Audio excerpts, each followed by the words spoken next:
2024년도 올해가 마지막 날입니다. 올해 대구는 큰 이변이 없었던 4.10 총선부터 속출했던 전세 사기 피해자, 그리고 수많은 논란과 갈등을 불러일으켰던 대구 경북 통합, 박정희 전 대통령 동상 건립까지 여러 굵직한 이슈들이 있었습니다.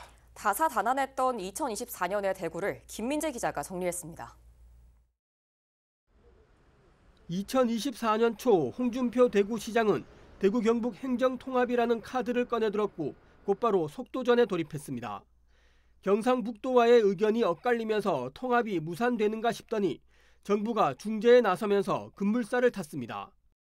논의되었던 아젠다들 다 있지 않습니까? 지난 2, 3년간 논의해왔던 것들 잘 정리하고 또 발전시키고 그래서 중앙정부와 좋은 협의와 결과물을 이끌어내기를 진심으로 바라고 있습니다. 통합이 되면 인구 500만의 대한민국의 제2의 도시가 될 것입니다. 그런 꿈을 향해서 우리 함께 힘을 모아 나가기를 진심으로 희망합니다.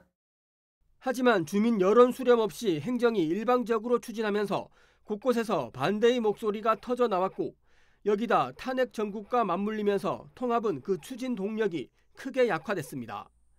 행정통합 논의는 2025년에도 대구 지역의 주요 이슈가 될 전망입니다. 2024년 3월 홍준표 대구시장은 박정희 전 대통령의 동상을 대구 두 곳에 세우겠다고 발표했습니다. 이후 시민사회단체를 중심으로 강한 반발이 일었고 숱한 논란과 갈등 속에 지난 23일 동대구역 광장에 세워졌습니다. 초등학교 교과서에 박정희를 뭐라고 쓰는지 아십니까? 5.16 군사 쿠데타 원흉이라고 쓰여 있습니다. 우리 대한민국의 초등학교, 중학교 학생들도 이 사실을 다 압니다. 왜? 교과서에 나오니까요. 그런데 이 광장에 그의 동상을 세운다는 말이 됩니까? 하지만 동대구역의 소유권자인 국가철도공단이 공사중지 가처분 신청까지 낸 사실이 알려졌고 국토부는 법적 조치하기로 했습니다. 2024년 4월에는 국회의원 선거가 치러졌습니다. 국민의힘은 대구 12개 지역 선거구 모두 석권하면서 보수의 심장이라는 타이틀을 지켰지만 전국적인 판세는 국민의힘의 참패로 끝나면서 마냥 웃을 수만은 없었습니다. 대구 민주당을 비롯한 야권은 당초 목표했던 3명 당선에 크게 미치지 못하면서 실망감을 감추지 못했습니다. 2024년은 대구도 전세 사기 피해자들이 속출했던 한 해였습니다. 지난 5월에는 남구 대명동의 한 전세 사기 피해자가 스스로 목숨을 끊으면서 전세 사기 문제가 크게 불거지기도 했습니다.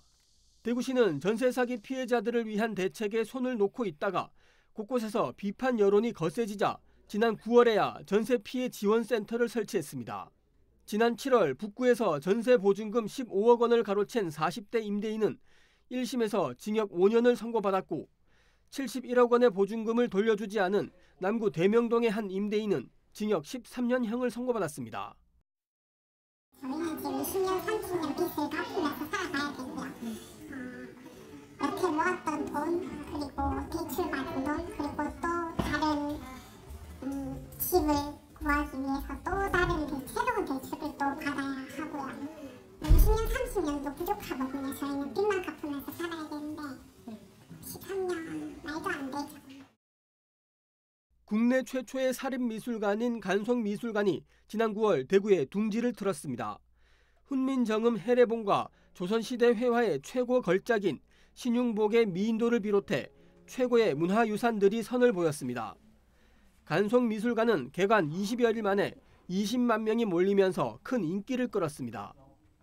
미래 세대와 지금 세대를 아우르는 다양한 교육 문화 프로그램을 통해서 우리 문화의 우수성을 대구 시민과 함께 공유하고 또 향유하도록 하겠습니다. 단순한 고미술 그리고 문화유산의 전시관의 역할을 뛰어넘어서 대구시 문화예술의 발전과 이 밖에 대구 신청사의 원안 추진, 비수도권 유일의 광역철도인 대경선 개통과 동성로 관광특구 지정, 그리고 기록적인 폭염의 기세가 거셌던 여름 등 2024년은 그 어느 해보다 다사다난했습니다.